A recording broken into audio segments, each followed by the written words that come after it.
And we are back. You're listening to Live from the Heartland, like we do every Saturday morning here from the stage at the Heartland Cafe at the corner of Lunt and Glenwood. We're drinking coffee, having eggs and bacon. And we just listened to Twin Peaks. And we did just listen to Twin Peaks. Thank you, Rocio, for that choice. Everyone who listens to this show knows Twin Peaks is close to Michael's heart. The next time they're live will be on the 15th of September at the Riot Fest, along with some other big names. Oh, yeah. Bigger names. All right. All right, we got our old pal here. Yes, Dennis Cunningham, God love you. Did you survive climbing up to the stage? Good morning. Yes, I did. Get close to that. I needed to float, but I wasn't quite ready. You were floating last night. You've been going to the Jazz Showcase to see Ira Sullivan and whoever he brings in. And, Ira is an old friend of yours. I actually did an interview with him when I was a young kid in 1962. So he's playing at the Dearborn Station. Jazz Showcase. And he'll be there tonight? Yes. And after the Jazz Fest, there'll be people coming over to jam. Yes. And you're going again? Yes. Can I go with you? Yes. All right, I'm telling everybody tonight at the Jazz Showcase. And there you have it, Michael's social calendar for the weekend. Right on. See? Everybody approves, Michael. You can catch me there. So, Dennis, I am so grateful for what your being in Chicago makes happen here at the Heartland. One of the things, most recently, we had that incredible event on Monday night that filled the house, and we had a pretty serious-minded discussion with a room full of people, and it was talking about political repression in the Obama era, which, as you know, given that this was, a quasi-campaign office for the Obama campaign, was a tricky thing for people to handle, but also the good part of a group like that. He wants us to push him. Well, he said he continually says he wants us to push him. This week being an example of how the heck more do we need to push the man. Really? I don't want to make you repeat some of the stuff you said, but some of the things you said were news to folks. Things about the courts, things about the federal judges and their way into our lives that most folks are out there not knowing. Go ahead. Well, you talked about a lot of judges are members of a certain organization, which is a Federalist organization. You tell us what it is. The Federalist Society. I mean, as far as I know, it's a secret society. I don't really know too much about it other than it's real right-wing. It's real committed to the politics of the 1%. And these presidents keep appointing these guys to the judgeships in the United States Court of Appeals until there's a real ideological bent to the whole bench there, and it's reflected in the kind of decisions they make. Well, if I'm just following the news casually, my sense would be that, I don't know how casual this really is, but that Obama's appointees to judgeships haven't gone very far. So are we talking about recent judges being appointed or renewed that are members of this Federalist Society? No, I think... Or is it all holdovers from previous administrations? I think it's mainly holdovers. These are lifetime appointments. Obama has had some people appointed, and a lot of people, I guess, that the Republicans hold up the confirmation. And right. There's a lot of politics around it, and undoubtedly, as a rule, the people that he appoints are not as bad as these good people Bush appointed. That's pretty there well we go. goes without saying. That's one good thing. How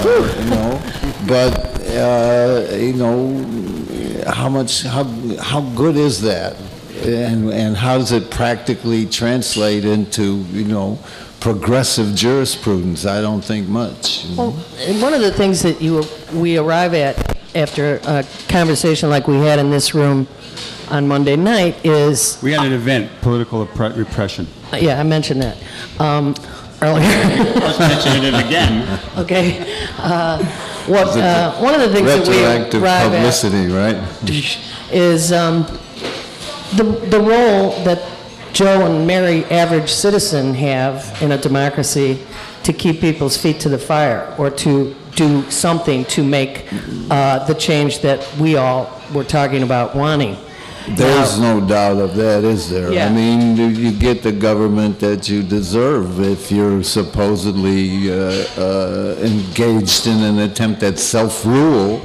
Then the population is responsible for but that's true everywhere, you know, that I believe it was Marx pointed out, you know, they'll go as far as the patience of the masses will let them. Exactly. You know? The only problem nowadays, I think, with that is there's a caveat. I mean, yes, we're responsible for the government, we're responsible for getting good people in there, but when you've got a decision like Citizens United coming down from the Supreme Court, which basically allows for the Koch brothers and other moneyed interests to buy the parts of the Congress, we wind up looking at a Congress, and this was what was getting to me the other night, certain people saying they always, or, you know, when I do door-to-door for any politician, I get greeted with, they're all crooks, you know, and they're not all crooks. They're almost all crooks. Well, they're not all crooks. Too many of them. Just like all white people are not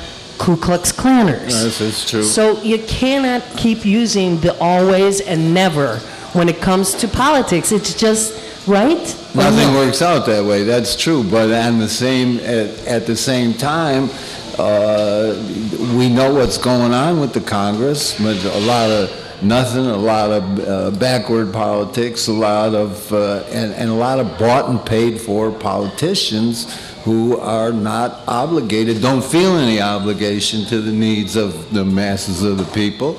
They're obligated to the 1%, to the corporatocracy or whatever. You know, I mean, they pursue in a body the interests of the rich people. Again, I would say they pursue in part of that body. Well, but they are the majority. The now. majority. They are the yeah. majority. So we are, you know, stuck with. We are stuck with people who are, you know, committed, and they'll say it right out. Anything Obama's for, I'm against. Anything he's for, I'm going to try and undermine. One like of the things, Obamacare. One of the things that we just saw happen was the Supreme Court struck down provisions of the Civil Rights Act, and this was almost in concert with the 50th-year anniversary of Dr. King and the March on Washington. Sort of time. What is your take on that that particular decision that the Supreme Court made, and that allows you to talk a little bit about the Supreme Court? You're talking about undercutting the Voting Rights Act. There have been a whole series of decisions since Roberts was in there, but before Bush v. Gore was before Roberts, and so were a lot of other decisions that are closer to the ground, you know, and have more specific effects. There's an escalation, just like Bush was an escalation of the class war, if you want to look at it that way, and you need to, because that's what's going on. You heard it, class war. Class war, class struggle, class war, when things can go up and down, but there's always that opposition, and the courts implement by and large, to the degree that they can and get away with, and to the degree that they see is compatible with holding the other side, the masses of the people, in check. We see this a lot in the law about police misconduct, for sure, the law about prisoners' rights, the law about now voting rights are really, you know, I mean, that was an outrageous decision, you know, and right in the face of not just the history that was involved, but it's just a few years ago that the Congress, the very Congress we're talking about, had checked again about the need for those provisions, you know, in the southern states in particular, and found that they were still needed, and found that there's still big-time discrimination against voting, and the court swept that aside. The Supreme Court, quite a bunch there, Mr. Scalia. You know, and it's not going to get any better until those guys get out. But I think it's wrong to think that more quote-unquote liberal judges on the court are going to suddenly turn around and get on our side in the class war. They're not, you know, and neither are people who get to the level where they can run for Congress and where they're allowed to run on the party tickets and where they can get into the circle of power. They have to make compromises. God knows Obama made compromises to get in there. And they all do, because that's how it works. That's how the system works. And we're thinking of a different kind of system. We think, oh, let's go out and you know, try and get this bill passed or that bill passed. Of course, those things are important. They affect people's lives. But the underlying truth is that there's a rulership that it has continuity down through years, down through administrations, and keeps screwing us. Go ahead. Dennis, you have been involved over the years in a number of very important cases reflecting really the ongoing struggles of the people, a lot of it African Americans. There was the assassination of Fred Hampton here in Chicago. Then there was the prison rebellion in Attica. You moved out to the West Coast and done a lot of things, including the Judy Bari, the environmental case where she was set up and framed by the FBI. And you've been in touch with others here in Chicago on the John Birch torture cases. I wondered what you see as going on today that you think might lead to maybe the next big case, or an area of focus that you feel compelled to pay some attention to, that you can work on. In this context of class war, you mean? You know, I understand in any context, classes are in opposition. I think sometimes there's hostile struggles, and other times it's not as hostile. And you make gains as you move along when you can. That may be revisionist, but you know, I do think we're kind of in a united front of any good person out there doing any good in the world, trying to hold back the tide of the right. Well, to me, the tide of the right is running full, and we saw in the Occupy movement a number of good things, a number of really positive things, the way people responded so quickly, and it spread all over the country, and that was a marvelous thing. But something else that spread all over the country was a uniform police response, you know, and they showed in every case that they were ready to kick butt, and they were ready to use force, and they were intolerant, you know, the political administrations in various places showed some level of tolerance for some length of time, and allowed things to go on, you know, up to a point, and then when they got sick of it, they said, stop, you know, and then they wiped them out with cops. And the one thing that the 1% side of things, which is not just 1%, let's face it, they got a lot of people working with them, you know. And one thing they could do is look ahead, you know, and plan. And they've done a lot of planning about what's going to happen when things get worse in terms of public or civil unrest, they call it. And there's planning going on. It's been reported fairly substantially, you know, between the Army and the big corporations that have headquarters, where are places where people who are upset about their policies might gather and obstruct their operations. The Army is ready to deal with that. The FEMA is ready to deal with that, you know, and the cops everywhere, militarized police forces in every big city. I mean, they buy armored cars. What do they need them for? To use against the citizens, you know, to use against the public.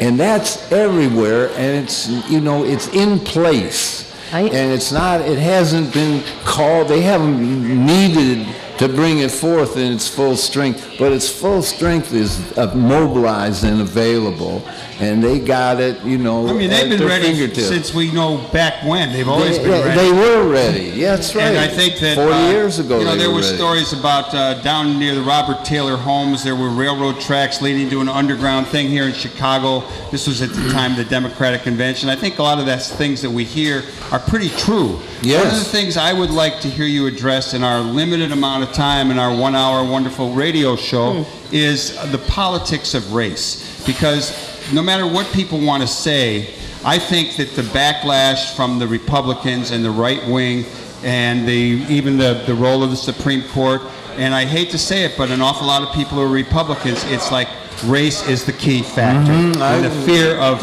non-whites, mainly black people. Absolutely. Can you address that? Absolutely, because it's the thing that can be, it's the set of feelings and ideas and experiences and history that has been used to keep the same side of the fence, the masses of the people, divided and divide against each other. Yeah. And you know, white people do in huge numbers grow up racist, and the ability to mobilize feeling against black people in particular, and now Latinos also, among white people and among, you know, lesser educated, or however you want to characterize them, people that do a lot of sitting home watching television, watching Fox News or whatever, is strong. And it's always been like that. And I mean, it hasn't changed. You know, it's changed some, and there's some progress made in terms of struggling to overcome racism and institutionalized racism. But there's a lot of non-progress. You know, there's a lot of both. What do you think? Backwardness. What do you think will happen? I mean, we clearly have a situation in this country which welcome people to its shores of different white ethnicities and some others, as well as bringing slaves, where we see in some states now, and in the country as a whole, a shift away from white majority to a non-white majority. And I think for our last question, working off of that, what are you optimistic about? What do you have hope about? And you think there is some chance that we might see some change as the population demographics are transformed over the years to come? I think that, yeah, absolutely there is, and you know, it's one of the things that's developing. And certainly in California, we're close to a non-white majority in the state, statewide, but it strikes me that in terms of the dynamism, the motivation, the protest about change, to try and really force change to happen in the way things are run, it's going to take more than, you know, minority voting or majorities. The issue is whether or not we're trying to just readjust this system of capitalism, or whether we're going to try and replace it, you know. And the consciousness needed to get people to do the kind of things that's going to stop it and just end it is got to be broader than that. It's got to be broader than just a racial thing. It's got to be an understanding of what the problem is, and the problem is a few people running everything for their own advantage, and everybody else, you know, eating it. Well, all you masses out there, we want you to study up and get find ready. out what's good. Get ready, get with it, because we want to see some big changes. Dennis, we would love to talk to you forever, and in a lot of ways we will talk to you. And thank you so much for showing up here in Chicago on Monday night for this wonderful panel we had. That'll be up on the Heartland Media channel. That's youtube.com/Heartland Media. And we'll see you tonight at Dearborn Station and the Jazz Showcase to see Ira Sullivan. Okay, I'm always glad to Thanks come around trying to rouse the rabble. It's wonderful to see you. Michael right up.